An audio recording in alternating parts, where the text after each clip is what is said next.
Երևանում վերջին տարիներին ճանապարհային անվտանգությունն ապահովելու նոր մշակույթ է ձևավորվում։ Պարեկները հիմա ոչ միայն մեքենաներով, այլև մոտոցիկլերով են հսկում քաղաքը, արագ արձագանքելով ամենաբարդ իրավիճակներին։ 16 տարի արդեն տիրապետում եմ մոտոցիկլին,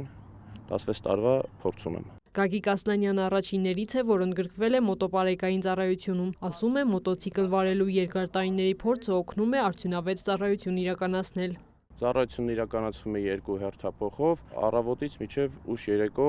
հիմնականում Երևան քաղաքի տարածքում երթևեկության առավել բարձր ինտենսիվություն ունեցող ճանապարհներին։ Արդեն մի քանի շաբաթ է մոտոպարեկային ծառայությունը համալրվել է 10 իտալական նոր մոտոցիկլով, որոնց առավելությունն ըստ պատասխանատուների արագությունն ու մանևրելու հնարավորությունն է, ինչը հաճախ որոշիչ է։ Տեխնիկական այսպիսի հագեցվածությունը շատ կարևոր է ծառայության արագ արձագանքման համար։ Իր արագությունը շարժիչի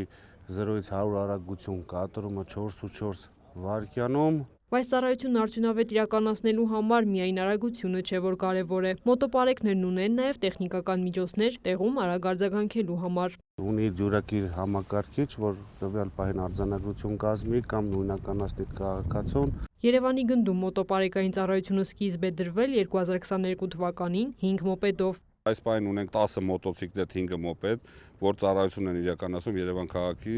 տարբեր վարչական շրջաններում ցանկացած խնդիր արագ արձագանքելու համար։ Հերացի, Խանջյան, Գրիգոր Լուսավորիչ, Աշակունյաց, Մաշտոց, Բաղրամյան, սրանք ոստիկանության մայորի Երևանի այն փողոցներն ու պողոտաներն են, որտեղ մոտոպարեկները առավել հաճախ են ծառայություն իրականացնում։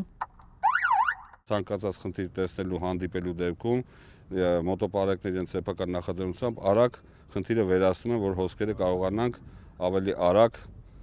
ուղղորդելու։ Պարեկային ծառայությունում վստահեցնում են մոտոպարեկային համակարգը շարունակելու է զարգանալ ու համալրվել նոր տեխնիկայով եւ անձնակազմով։ Քրիստինե Թորոսյան, Արման Թովմասյան, լուրեր։